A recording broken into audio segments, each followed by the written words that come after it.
This week, it seemed like a lot of wide receivers were missing in action. I mean, we had games without Devontae Adams, without Michael Thomas, without Julio Jones. So a lot of people had their wide receiver one spot that was a little bit vacant this week. So that means we're probably looking at some wide receivers off the waiver wire. And Kimmi, we talked about some of the rookies that stepped up and played big. I mean, we got the three in Justin Jefferson, T. Higgins, and Brandon Ayuk, who are going to be out there.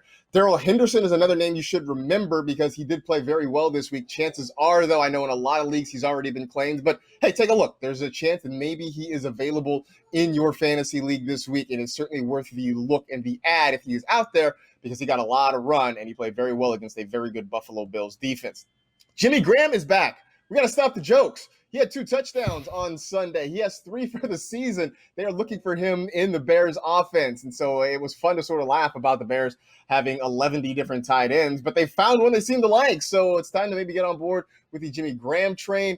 Allen Lazard is a guy out there who had a big game on Sunday night, especially if you started MVS. You were very aware of Allen Lazard having a big game on Sunday night. Sorry, I might have started MVS in some places. I'm just a little bit bitter. Cedric Wilson also stepped up and played well for the Dallas Cowboys with a couple of long catches and some touchdowns as well. But of all those guys on this list, Kimmi, which one is your top waiver priority for this week?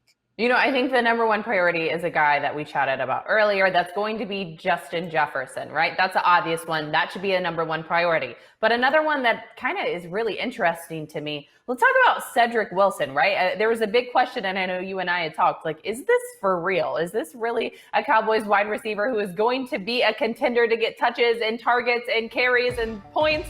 He absolutely should be. He caught 5 of 7 targets for 107 yards and 2 touchdowns. Now, previous to Sunday, he had 5 catches for 46 yards in all of his career. We were also wrapped up in the Amari Cooper, Michael Gallup, and CeeDee Lamb hype that Wilson came out and showed us that, hey, I'm here too, and you should watch. In a very Bill Belichick's way, since we talked about it earlier, Mike McCarthy and the Cowboys now have us all scratching our heads on what their receiving core rotation will be. So if you do have depth at the wide receiver position, but want even more security, especially as bye weeks approach, you could go ahead and grab Wilson on the wire. But that was a really interesting one for me. I know that, you know, our fantasy analyst and friend, Michael F. Florio, he's all on the CeeDee Lamb train. And I'm sure he was like, holy cow, maybe I should switch over to Cedric Wilson. That was quite a fun Sunday performance. Yeah, I would say that at some point I was really about to pour one out for Michael Gallup because I have been on the Michael Gallup train all off season long, and to watch Cedric Wilson do that, especially in the first half, I'm like, well, it really might be over for Michael Gallup. But Gallup ended up coming back. Then he came back. In the game. They were both great. They were both great. He did. He came back. He had a big game. So now I feel slightly better. But it does pose an interesting question. How much opportunity does Wilson get going forward, especially when we know that Lamb's still going to get his, Cooper's going to get his. It is going to make things a little bit cloudy there in Dallas, so I'm very concerned about that one. I will say, look, I talked about Jimmy Graham. I do think Graham, though, is one that we have to pay attention to. And in a year where, like every year, we're always looking for tight ends. We're always trying to find somebody to play in that spot. Jimmy Graham looks like he is back. You see that there, 6 catches, 60 yards, 2 touchdowns. And nothing changed when Nick Foles got in the game. In fact, it might have even gotten better for him. He got 7 targets from Foles when he took over for Mitch Trubisky. Now, I know the Bears haven't officially said who their quarterback is going to be going forward, but I can't imagine you go and you yank Mitch Trubisky in the middle of a game and then you're going to turn around and hand the starting job back to him on Sunday. So maybe this is looking up for Graham. Maybe this is going to look up, also for guys like Allen Robinson and Anthony Miller. We will see.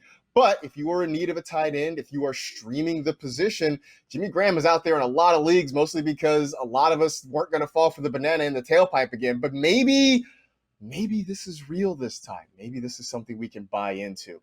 Is there anybody on this list, or not on this list, I should say, that should be on this list this week? So there's just one more name that I want to add, and this is, there's a little apprehension to this, but it's Carlos Hyde. So yesterday in the Seahawks game, Chris Carson went down with a knee injury. He left the game early. Reports just came out this morning that it seems to be minor, which is good. However, if Chris Carson, for some reason, does not want to play because they do have a favorable and semi-easy matchup against the Miami Dolphins, Carlos Hyde may be someone that if you're absolutely desperate, you can go and you can put into your lineup if you need to stream someone. So again, that's just one little name, one small caveat. Obviously, we're hopeful that the Chris Carson injury remains minor, but it's a favorable matchup against the Dolphins. So if Carlos Hyde was able to get into the game, I could see him having an opportunity to score some fantasy points.